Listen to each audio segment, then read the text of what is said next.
Welcome back. We are in our last week of our Philippians series. I don't know about you, time is still moving weirdly. Some days move fast, and then some weeks and months, or sorry, some days go so slow, but then sometimes the weeks and months feel like they go ridiculously fast. And so when I was prepping this video this morning, I was like, I cannot believe we've done 4 weeks of this already, right? It's been a month.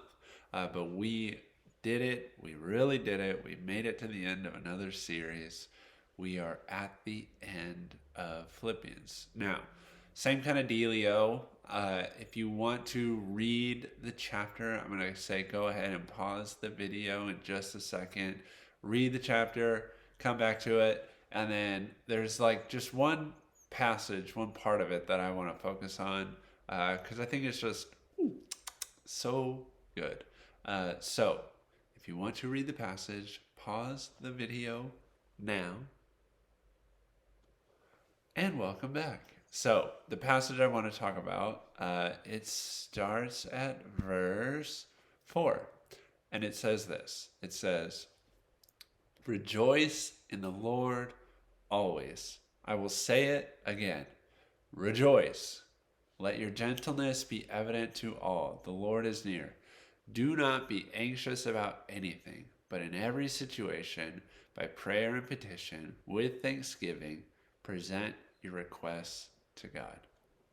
So I kind of just wanted to focus on two parts. The first part, he says, rejoice in the Lord always, right? And so I just like that because we should rejoice, right? We should rejoice. We should have joy. We should celebrate. We should enjoy life, right? And it's like in every situation. Obviously, some things are hard, some things are sad, right? But in just a normal day, we can find reasons to be joyful, to celebrate, right? And this part of the passage stood out to me because I was just talking about this with someone. Like, the news about the pandemic seems to be going well, at least in California, right? Lots of people are getting vaccinated. Things are opening back up. I know tons of you are like starting school in person again soon. Um, it just feels good. But I was in this weird place where like the news was good, but I was feeling not good still. Like maybe even worse than in the times previous when the pandemic and the infection rate was worse.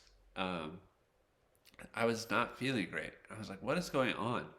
And then someone sent me, they're like, listen to this. And even the title of it, the title of this little podcast said, why you should be optimistic. And then it like hit me like a ton of bricks. I was not allowing myself to believe that things could be better and rejoicing and celebrating in that because I didn't want to be like let down.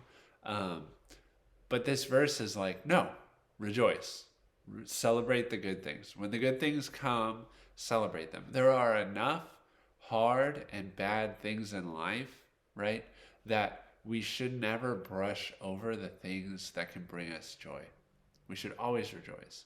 But I think it's our natural tendency to move past. You're like, yeah, that was good, but what's the next bad thing that's going to come, right? That's what I was doing. And I think Paul, the author, knows this because he literally follows up with saying, I'm going to say it again, colon, rejoice, exclamation point. Like, do it. Like, when good things happen to you, when good things are happening in the world, celebrate them. Feel good about them. Give yourself a moment to be like, this feels nice. I'm glad this happened. Rejoice. Rejoice, rejoice, rejoice. What good news. And what a fitting time to get that message. Now, the second part I want to talk about, it says, don't be anxious about anything, but with prayer and petition and thanksgiving, let your requests be made known to God. Um, and again, we've talked about this, how like when we feel out of control, we can feel like a deep anxiety. right? Like, oh no, like, what am I supposed to do? I feel so helpless. Right? But we've talked in previous series about how, like, the illusion of control and how, like, we can live our day-to-day lives under the illusion that we have more control than we actually do, and that might help to ease our anxiety. But the reality is so many things are out of our control. But Paul is saying, don't be anxious about that, though. What should we do instead? When things are out of our control, we have to let God know what our requests are, right? I would love for things to go this way. And once we've let God know what we want, it is out of our control, and we can just let it go, right? Let it go. And that was like the whole point of like our series on control, was like, you can't. You can't. So stop trying to, because that feeds into the anxiety, the thought of like, oh, this isn't going how it should. What am I supposed to do? And freaking out, right? Now, obviously, there are, again, and we talked about this, there are anxiety disorders, things that need medication and treatment and talking to someone. But just in a general, like, day-to-day basis, when things aren't going your way, what can we do? We can let God know how we would like them to go.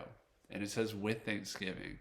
So that can mean like one of two things. With like, thank you, God, for being a God who listens and cares about how I want things to go. And also thanksgiving, like, thank you for whatever you decide to do, whatever direction you decide to take this, I will accept it and go forward, right? And I think that acceptance part is what releases the anxiety, right? We let go of the idea of what we think it should be like, and we accept it for what it is, right? We let God know, I want it to be this way, and now I will accept it for whatever is given, right? And release that anxiety. Let it go. Let it go. And once we accept what is, we can go back to that first part and rejoice about the good that we can find in what is, right? Instead of being anxious and distraught and sad about what we thought should be, can we rejoice in what is? So do not be anxious about anything. Instead, rejoice. Rejoice. So hopefully this was a more positive. I know we can tend to talk about heavier things. This is supposed to be a lighthearted, a feel-good message. Don't be anxious. Rejoice. So that is it for the book of Philippians. I hope you enjoyed it. We'll be starting a new series next week. Until then, bye-bye.